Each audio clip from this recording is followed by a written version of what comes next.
And welcome back. This is your man Warrior, and this is another patron roster review. This is CT420 Mint Mix. What's happening, Mint Mix? This is going to be a roster review. You wanted to know about your arena and your ships. Are you doing well, or should you tweak them? Also, on the Heroic AAT, you kind of wanted to know if you should be tweaking any of that and whatnot, and the importance of that. And I've got something on the Heroic AAT. So you said you were in a team that you really, really love. Mint Mix is like a team of your fellow brethren, and they're going to be listening to this. And so I want to speak carefully because I know you guys are all brothers, and it's bros before warrior, right? So I get it, but we are going to touch on you guys being able to move into the Heroic AAT, and if you guys want to stay together, it's going to take a team effort, and I'm going to help you with that today. Also, Gear 12, you wanted to know who you should be moving into Gear 12. So first, let's go with Arena. The team you're using now is phenomenal. If I was going to mix it up at all, obviously, you could use your existing team, but if you were going to mix it up, I would do the Tiger team. That's right, the Team Instinct team called Tiger.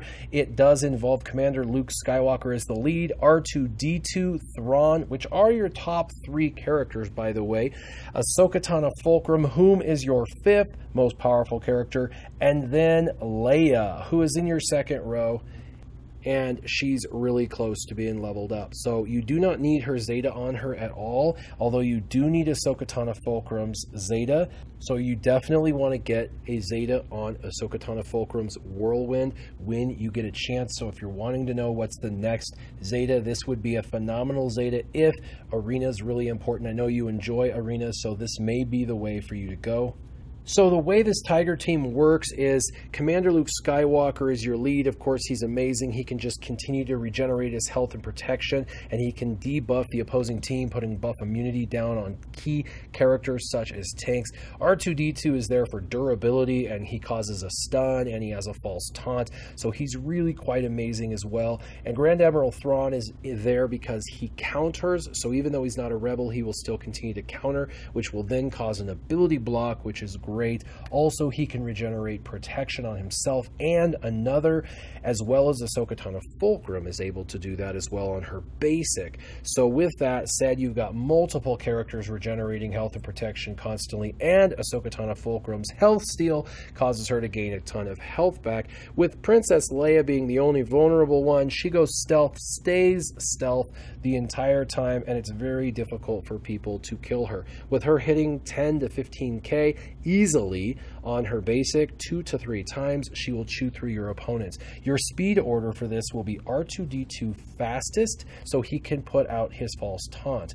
Next, you're going to want Thrawn to go, who's then going to pass his turn to Princess Leia because she's the least tankiest. She's already going to be stealth, so she's going to use her stealth ability again, which will give her more buffs, and another turn, and she's going to get to shoot. After that, Commander Luke Skywalker will go and be able to apply buff immunity to whichever tank is causing you havoc, which opens the opponent up now for your Ahsoka Tano Fulcrum, who's last in speed. She will then gather all the buffs from R2-D2, Grand Admiral Thrawn, your Leia, and she will then one-shot wonder someone from the other side as long as her Whirlwind is Zeta'd. This is a phenomenally powerful team for offense. It can, of course, be beat on defense, just like the team you're currently running, but that's how that works. Let's now move into ships. So you're using the Executrix, and you've got the TIE Advanced, you've got Biggs, and you've got the Imperial TIE Fighter.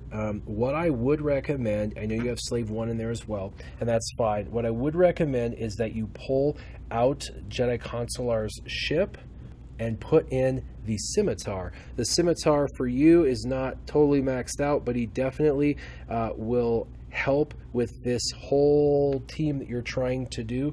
But what I do see is that you really haven't focused on ships a whole lot. There's not a lot in here. This is pretty terrible, and it drops off really fast. So your backup will be Ahsoka Tano's ship that you have in the 2nd row, and then also Jedi. Also, you can use Geonosian Soldier Starfighter in backup, and you can use Jedi Consular. The one ship that I don't see much development on at all, and I'm really kind of saddened and surprised and would take your ships to another level, is in fact the Umbaran. You will need to develop both 5s and the Umbaran Starfighter. This is one of the top 5 best ships in the game, with a dispel on his basic, the ability to apply target lock, one of the best, if not the best, target lock AoEs that does massive damage provided everybody's target locked, which is phenomenal. And craziest thing is the ship and the character are extremely easy to farm, and even the gearing isn't that atrocious. So you definitely, if you really asking me about ships, this is going to be your #1 focus, is getting the Umbaran and 5s both farmed up quickly and then gearing them up and getting their abilities up. This is super important. He will take your team to the next level. Then you can put him in place of Slave 1 and pull Slave 1 into your first slot of your backup. As far as your team, I know you said you guys are a bunch of friends, and I get that. Like, that's why you do this game. It's all about community. But what happens is you get stuck with a few people that are really, really good, and you're on the cusp of doing something great, but you don't, because you're just shy a few characters, a few people that need to come in. And so you're left with a choice. Do you break apart? Do you disband? Do you leave your brethren to go to another guild so you can seek out the General Kenobi and the Han Solo that you wish you would have? And the answer is you have 2 choices.